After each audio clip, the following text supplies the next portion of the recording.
Sean Terry here. Flip to freedom. I've been slammed busy day today, running literally all over the place. Awesome, productive, love Mondays.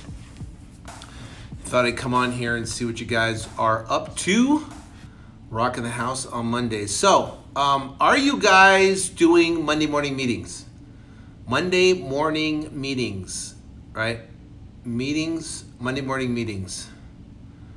So let me know if you guys are doing Monday morning meetings, and I want to talk about building traction with Monday morning meetings and why it's so important. And if you're a solopreneur, doing meetings yourself, right, and then being able to do those with a team of people. If you're just doing them yourself, that's fine, but you have to get into the literally the groove and into the mindset of doing those Monday morning meetings because it's that important. See, I really started taking off when I started doing Monday morning meetings. Now, let me tell you what happened before. So before, I would walk into the office, right? And this is when, first off, when it was just me, I didn't track anything. I had no KPIs. I didn't know what my cost per lead was. I didn't know what my average deal size was. I didn't know what my conversion rate is, the amount of leads it took to actually get a contract. I was doing everything myself. I didn't track anything. I had nothing. I had no idea of what my business revolved around. So it's incredibly important. First off, we have to understand, number one, or what are the three most important KPIs to track? And then as a solopreneur, we want to track what those numbers are. So then moving forward, it creates a predictable income. So key performance indicators or KPIs, key performance indicators, those are the numbers in your business that you must know. And those numbers are the lever that makes the difference on how productive and how profitable your business is. So the three numbers are this. First KPI is the average deal size. So the average deal size is the total. So you get 5 deals and they're all $10,000 a piece, $50,000, right? So your average deal is $10,000, right? So that's pretty easy. But the bottom line is that you add all your deals up divided by the amount of the number of deals, and that is your average deal size. That's incredibly important to know. That's number one. So the second KPI, you got average deal size, you have cost per lead. So you take your total marketing expense divided the amount of viable leads. Now, let me make it important. It's just not all leads, because you're going to have leads that's going to say, never talk to me again, shut up. You're going to have RVM leads that come in and say, don't ever talk to me again, right? You're going to have, or they're going to be trash leads. Then you're going to have leads that are not viable. That means you can't get contracts in them because for whatever reason, those leads are outside the city limits or whatever like that. Then you're going to have leads that are viable leads. So cost per lead, the cost per lead is all calculated based upon the amount of money spent divided by the amount of actual viable leads. The third one is your conversion rate. How many viable leads it takes for you to get a contract. Now, if you know that, it might be 10, it might be 15, it might be 20. If you don't know your leads at all, the average deal size is 10 grand. The leads per contract is typically 25 leads to get a contract, and the average cost per lead is roughly about $120 to $175, $125 to $175. So knowing those three numbers can make a massive, massive difference. Why? What if you want to make $500,000 a year?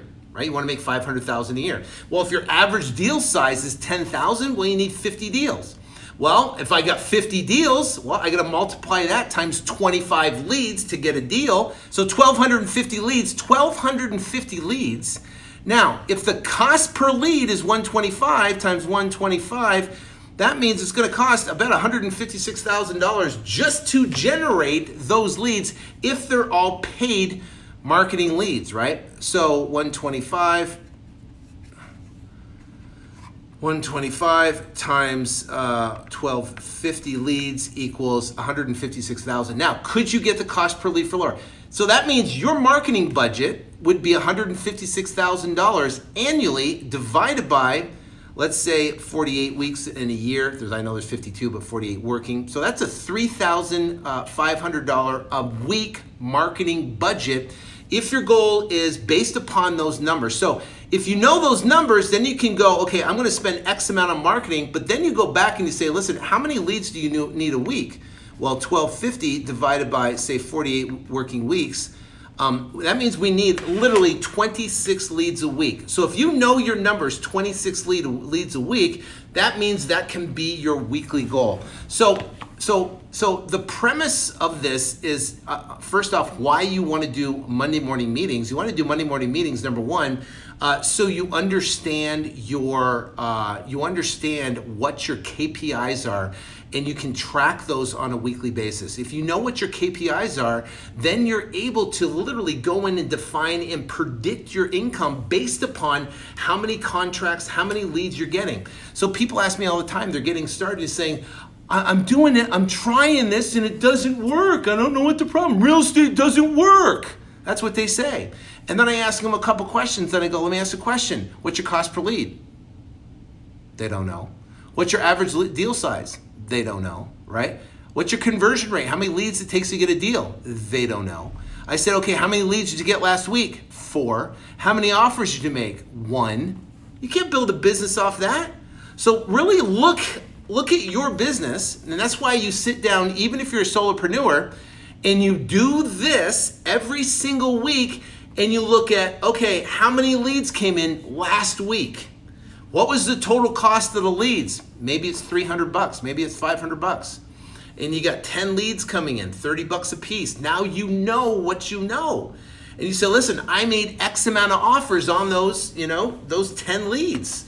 So we have basically 2 sales guys right now. We just got rid of one. So we're gonna be hiring another one. So 2 sales guys going on 20 appointments a week. They make about 40 to basically 50 offers a week. Is what we're doing right now, or more, depending if we're going to make offers over the phone as well.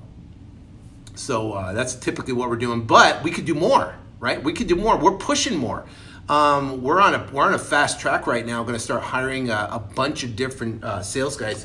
We're developing a training program right now. We're going to put these sales guys through a massive training program and let the cream rise to the top. But I can tell you, this is an incredible opportunity for people, anybody in sales that wants to learn how to go out and they want to make a ton of money. This is probably the best opportunity on the planet to go out and work as an acquisition guy in a wholesale company, which is amazing. Anyway, so now meetings, right? Back to meetings.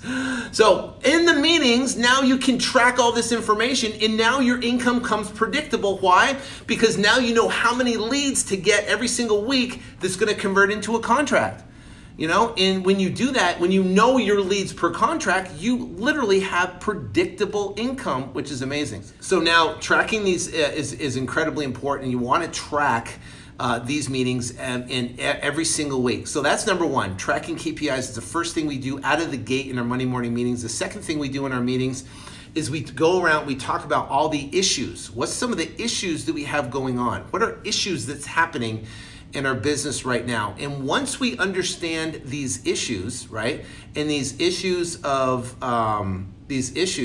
then we can solve the issues that will go away forever, right? Solve them that will go away forever.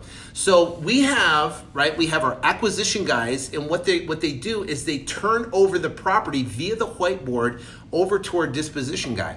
So in that particular case, one of the issues that we talk about, and it's been handled in the past, is a smooth transition from acquisitions to dispositions. Now, we want to have it so when that property hits the whiteboard, that the disposition calls the seller immediately and communicates immediately with that seller and takes the baton over from the acquisitions, takes the baton over, and disposition's job is to bring that to closing, okay?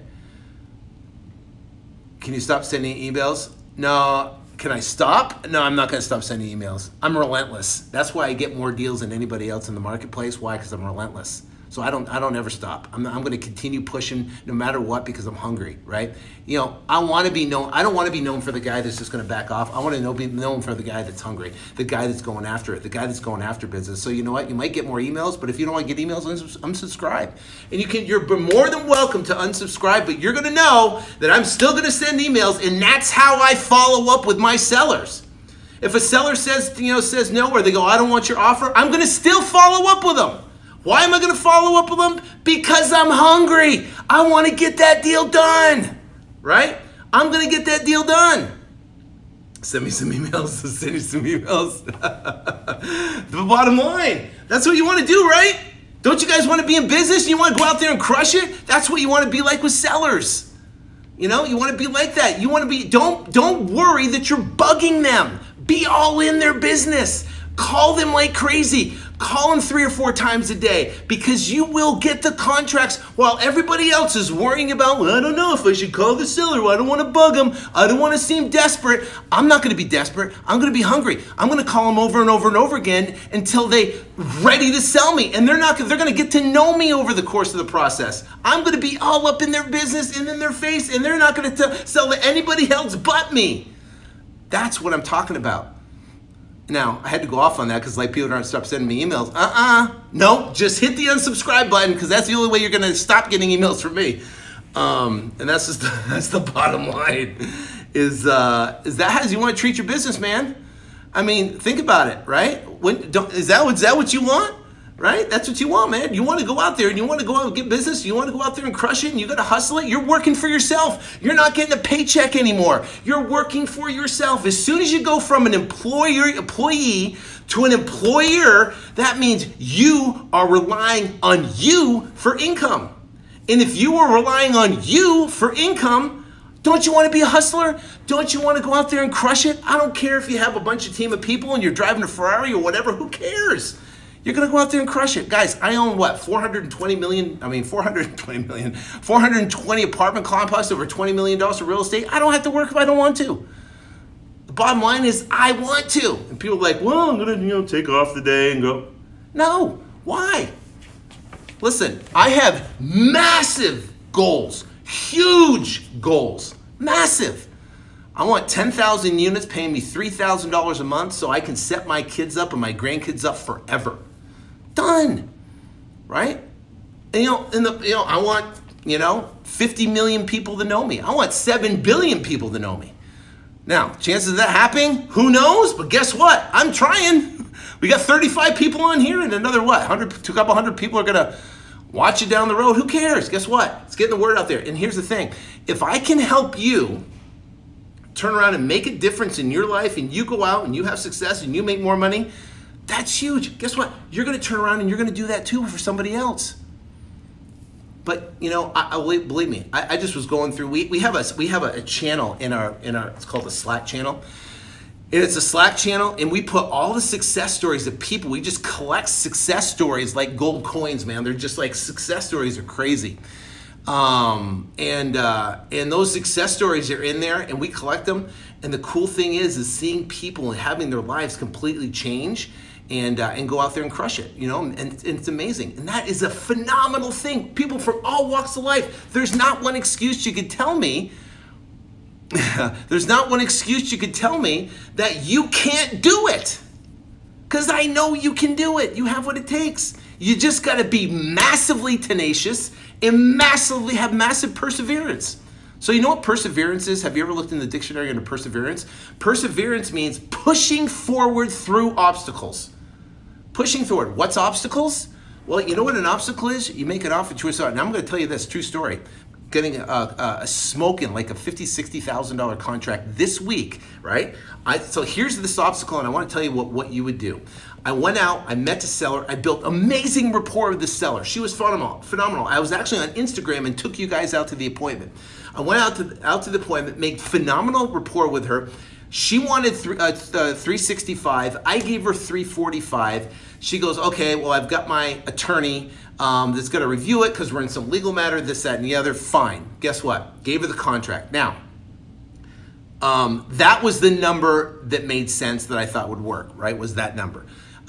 She said she needed 365. I gave her the offer, written offer for her, and she needed to have her attorney, because she was in a legal battle, kind of review the contract and let me know. Then she ghosted me, right? We called her every single day, sometimes twice a day. We sent her text messages, sent her emails, nothing, ghosted, gone, done, right?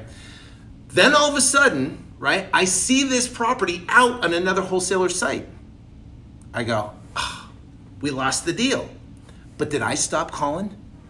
Did I stop following up? Heck no. I lost the deal, or I thought I lost the deal, right? We doubled down even harder. We called her every single day. We text her. I'm like, what the heck? Did this lady sold to somebody else and she didn't sell to me? I want an answer. Why? Why? Why did she sell to somebody else?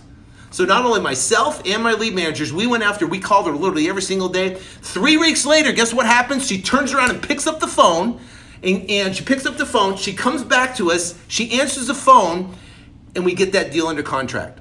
So here's the thing. You have to be persistent following up with these sellers. I could have stopped calling that seller. We potentially lost that deal. Now this is like a $50,000, $60,000 deal in Scottsdale. That's a smoking deal in Scottsdale. And if I would have stopped following up with that seller, then we would have lost that deal. So you got to be absolutely relentless when it comes to these sellers. You got to continue to follow up with them like crazy. So follow up is 100% key. Right? When we get a lead that comes in and we know that they're going to sell, there's something called what's called a seller decision timeline. It's that seller decision timeline where we got to find out when did they start the process, when they had the idea, when they started to sell their house. And what happens is a seller, through the seller decision timeline, because of time and because of circumstances, their motivation will change during this course of time. And if you meet with them right at the beginning of that seller decision timeline, they're going to say they want retail. They're going to say they want a top price. And guess what? If they do, and then you don't follow up with them, and they say they want retail, they say they want a top price, and you don't follow up with them, guess what? And I'm going to come in, and I'm going to meet with them. It might have been right after you. And then I'm going to continue following up with that seller relentlessly until they sell the property. So as we go down the line right here, and it might be a week, it might be 2 weeks, we just got a deal on a property that's about a $60,000, $70,000 spread. We followed up for 3 years. They're in the seller decision timeline for 3 years. 3 years, right? 3 years. Typically, it's not 3 years. Most of the time, it's like, like 3 weeks to a month, right? That they're in the seller decision timeline. But if you meet them in the beginning, here's the ticket. If you meet them in the beginning of the seller decision timeline and you meet them there and all of a sudden you continue to follow up, you're going to build a rapport with the seller during the follow-up process. They're going to hear you. They're going to know your name. They're going to know who you are, and they're going to know you're hungry, and you're going to be there every single day, and you're going to follow up with them. And if you want to find out, say, listen, I'm just here for you. When you're ready to sell, I'm going to be the one that's going to be able to sign the contract, and I'm going to get that deal done for you. So when you're ready, I know your price is high right now, and I know my price is here, but yes, when you're ready, if something comes up, I want to be the guy that you actually sell the property to because I know I can get it done for you. And when you do that with a seller, right, when you do that, and you're building that rapport, when they're ready to pull the trigger, when something happens in their life, and their seller decision timeline, and that circumstance happens, well, guess what? Guess what? They're going to pick you. But if you meet with them, they say they want retail, they say they don't, and what happens? And you don't do anything with them. You drop them, you're never going to get a contract. You're never going to be able to get that contract, right? And that's going to suck. So here's the rule of thumb. The most important leads that you can follow up with in your entire database are the ones you've already went on appointments on and the ones that are already said no, right? So let's say you and I were coaching students. Let's say you and I were gonna work together. The first thing I would do is I'd have you break out all the appointments you went on for the past year. I want to show you every single appointment that you went on, and we're going to go through and we're going to call every single one of those. We're going to call every one of those sellers, and we're going to see if we can get to any of those deals under contract. Those are the gold leads, my friends. Those are the Glengarry leads. Those ones are the ones that have matured, and they have been in the seller decision timeline. I mean, this business is phenomenal, but I can tell you, people don't want to talk about sales. They don't want to talk about sales themselves. They're going to I got to be in sales. Listen, you're in sales. Just deal with it. Just own it. Just be it. Just know that your job is to sell the seller, right? Sell the seller better than anybody else in your marketplace. And if you can do that, you will win more times than not, and you'll go out there and crush it. What does it say? Do you meet with all your sellers in person? Yes. We attempt to meet with every seller in person. And the reason why we meet with seller in person, because I believe our edge is being able to meet with them in person, building rapport, understanding personality type, and being able to read them like a book, be able to speak their language. We get to show them and educate them with a iPad presentation that we use. And then we can basically eloquently close them, right? And we do this with what's called relaxed intensity, right? I'm a fairly intense person, wouldn't you agree? But when I'm with the seller, I'm relaxed intensity. What's a relaxed intensity? It means I know exactly where I'm going, but I'm doing it with a smile. I know exactly where I'm going, but I'm very, very calm about it, right? I know exactly where I'm going, and I'm just moving right along, but I am directing the path. I'm in control. That's called a relaxed intensity. Cool, guys. I gotta jump off. I gotta head out. 6:02, gonna grab dinner with the fam. Hope you had a great time. All right, guys, I got a jet. Take care. God bless. And I'll talk to you soon.